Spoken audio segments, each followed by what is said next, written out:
Welcome to the Backcourt Breakdown. As you enter into the gym, the consensus stands this way, the fantasy over here, and do not get distracted by the cheerleaders because we're here to talk about basketball. Let's get it. Let's go. Man, the New York Knicks just sent a message to the entire NBA last night, and the Cavs might be already in trouble. 115 to 104 final score. New York was rocking yesterday. Jalen Brunson looked like a superstar again. And now the question is, are the Knicks actually going to the NBA Finals?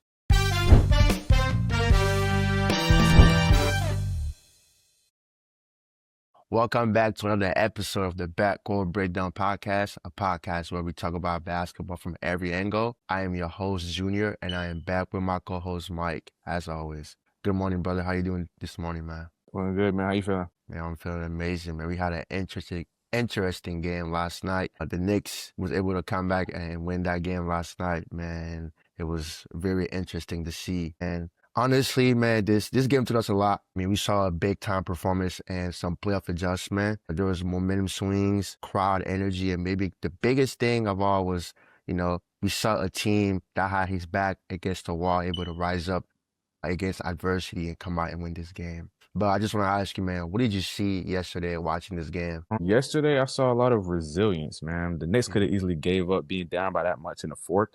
Yep. But I think after a timeout, Jalen Brunson spoke to his squad, spoke to his troops, and they got it together and they started chipping away at the mismatches. Facts, man. Jalen Brunson once again yesterday, he shows why he's becoming the superstar that he is. One of the most clutch players in the NBA right now. Watching him yesterday in that entire game, he controlled the entire game. He made some big shot down the stretch. He got to his mid-range whenever he needed to. Cleveland really didn't have any answer for him. So I just want to ask you a question, man. Do you think Jalen Brunson is officially becoming a top 10 player in this league based on his playoff run right now? Yeah, you could say that. Leading the New York squad with the numbers he's averaging, he's definitely in those discussions. Yeah. Clutch player of the year. And the way that he played, especially in the fourth quarter, and he's one of those playoff risers. That's a true testament to how good you are. It's not necessarily what you do in the regular season, but how well do you perform on your team when the playoffs come around? And he shows that he can do that. Facts, man. We're going to double back on that. Jalen Brunson has been amazing. And I was going to say this again, man.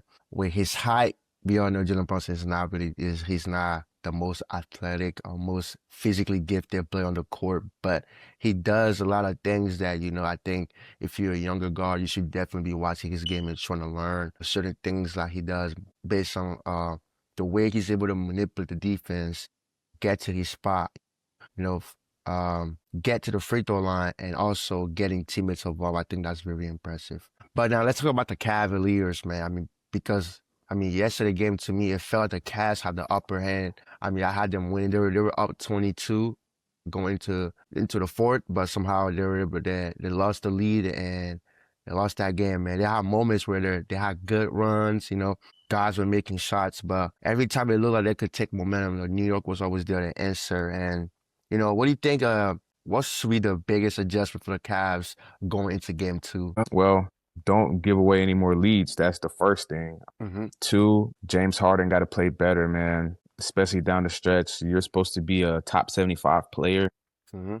So we're expecting a lot of you. Your team is expecting a lot out of you. So you got big shoes to fill. Facts, man. All right, man. This Ross last night, bro. So the Cavs came into that game, great energy, just beat the Pistons in game 7. So they came in with that in that building with the sense we're gonna win this game. And you could feel it watching that game last night. They were going back and forth with the Knicks. They were pressuring the ball earlier. But then as the game went on, it's like they got complacent a little bit. The Knicks defensive pressure kind of put them in the spot where they were just start making terrible mistakes. James Harden, they were sending those high pick and roll when he was just getting trapped. He just kept turning it over. And I was like, okay, are they going to adjust? But they didn't adjust. Donovan Mitchell was playing good last night.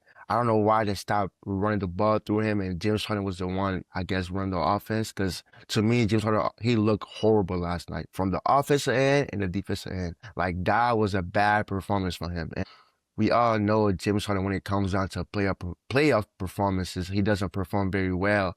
Last night, once again, he failed to perform and rise up to the occasion where he could prove everybody wrong. But It's one game. Let's not overreact. I mean, I still think this series is gonna be 4 or 5. People say I sound crazy saying that, but I think the Cavs probably gonna come back game 2 and give us a little bit of, a fight. But I have another question for you, man. After watching game 1, who do you trust more in crunch time? The Knicks or the Cavs? Yeah, that's pretty self. That's the easy one. I trust the Knicks more, man, because they've just shown what they could do. They don't quit. Most Mhm. teams quit in that scenario. So for them to do that and figure it out and not give up, that's an easy one. That's true. I'm gonna agree with that. And of course, game 2 will be also be playing New York, man.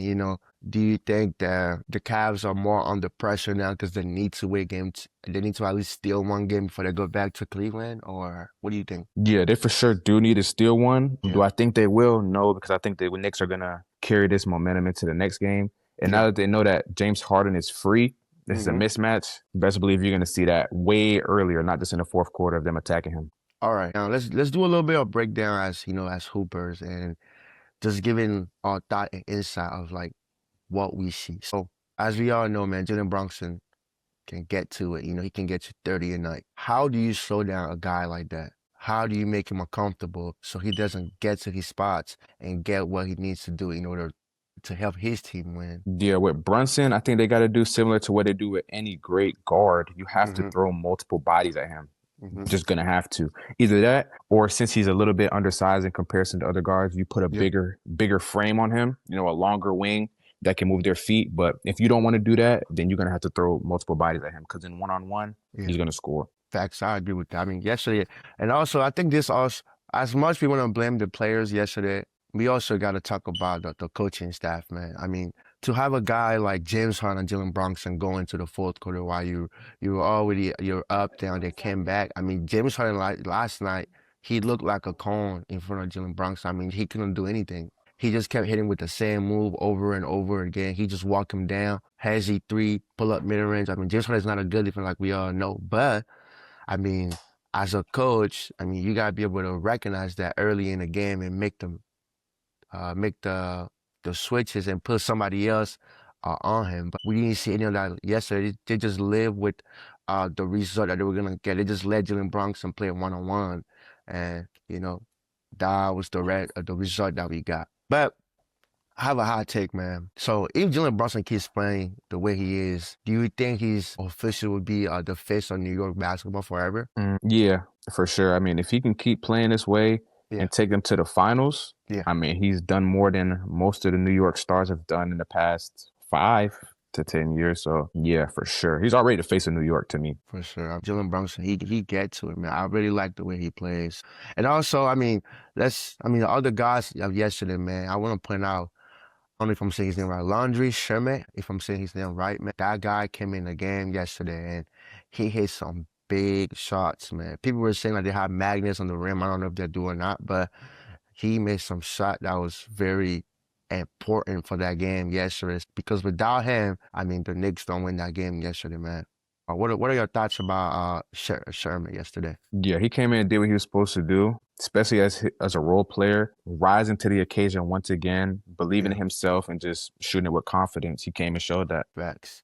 And I mean, I'm looking at the box score right now, and like I still don't understand how the Cavs were able to let this slip away. Because I mean, they won the second quarter and the third quarter, and going into the fourth, they only scored 18 points, and the Knicks had 32 points in the fourth quarter, and then in overtime, they only scored 3 points. Do you think they're lacking offense? I mean, I don't think they're lacking offense because you have a guy like James Harden and Donovan Mitchell. But for you to not be able to score even 5 points in double overtime, man, what do you think is causing that?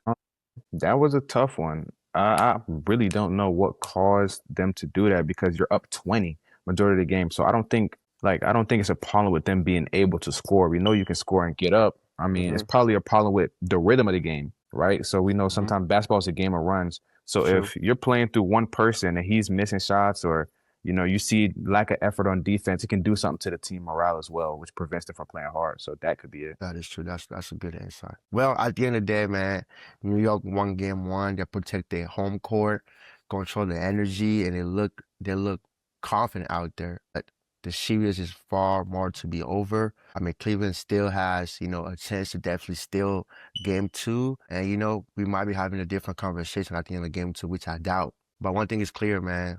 Knicks definitely is making a run to go to the NBA Finals. I'm really interested to see how this series is going to turn out. I still got the Knicks in 4. Y'all might say I sound crazy. But if y'all enjoyed this episode, make sure you guys like, comment, subscribe. Let us know your prediction for game 2 in the comments. And yeah, man, you got anything for us, Mike? As you guys leave the gym, don't forget to pick up your Starburst wrappers, your Sour Punch Straw wrappers, your chips bags, and enjoy your day.